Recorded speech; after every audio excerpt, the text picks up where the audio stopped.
இன்றைக்கு தமிழகம் என்று நாம் எடுத்துக்கொண்டோம் என்று சொன்னால் அந்த தமிழகத்தில் பசுமையான பகுதி எங்கே இருந்து ஆரம்பிக்கிறது என்று சொன்னால் அந்த பசுமையான பகுதி திருச்சியிலே இருந்துதான் ஆரம்பிக்கிறது. எங்கு நோக்கினும் பச்சை என்று சொன்னால் திருச்சி, தஞ்சாவூர், பெரம்பூர், திருவாரூர் என்று அது பறந்து வருகிறது. அந்த பகுதிகளில் பெரம்பலூர், தஞ்சாவூர், புதுக்கோட்டை ஆகிய தமிழ்தாயினுடைய இதயமாக விளங்குகின்ற பகுதியை 45 ஆண்டு காலம் தோல்வியே காணாது வெற்றிகரமாக ஆண்ட ஒரே மாமன்னன் நம்முடைய பெரும்பிடுகு முத்தரையர் அவர்கள். அவரது ஆட்சி விரிவாக்கம், அதனுடைய ஸ்திரத்தன்மை, அந்த ஆட்சியிலே இருந்த ஒரு வீரியம் மற்றும் அவருடைய கலாச்சார வளர்ச்சியை பேணி காக்க வேண்டும் என்கின்ற பங்கு 16 முக்கிய போர்களில் பங்கேற்று ஒரு போரிலே கூட தோற்கடிக்கப்படாத மகத்தான மாமன்னன் நம்முடைய பெரும்பிடுகு முத்தரையர் அவர்கள்.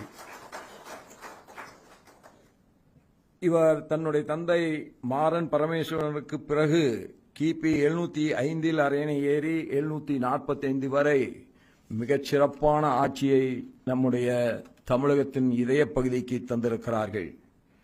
அதனால்தான் இப்படி மகத்தான வெற்றிகளை பெற்ற காரணத்தால் தான் அவருக்கு சத்துருகேசரி, அபிமான தீரன், ஸ்ரீ சத்துரு மல்லன் மற்றும் தஞ்சைக்கோன் போன்ற அளவில்லாத கௌரவ பட்டங்கள் அன்றைக்கே தரப்பட்டிருக்கிறது.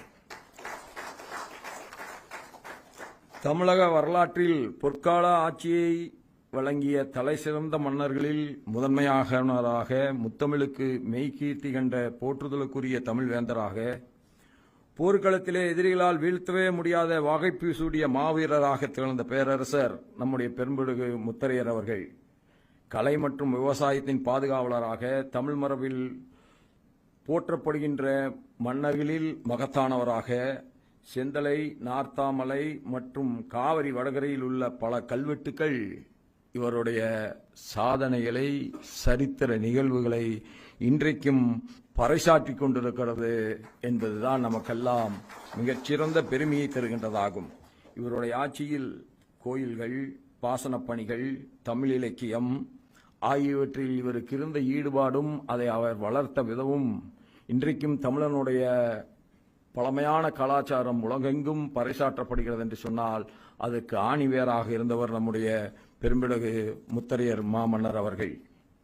75வது சுதந்திர தின ஆசாதி கா அம்ரித் மகோத்சவ் கொண்டாடப்பட்ட நிகழ்வின் போதுதான் எண்ணற்றவர்கள் மறைந்து போனாலும் அவர்கள்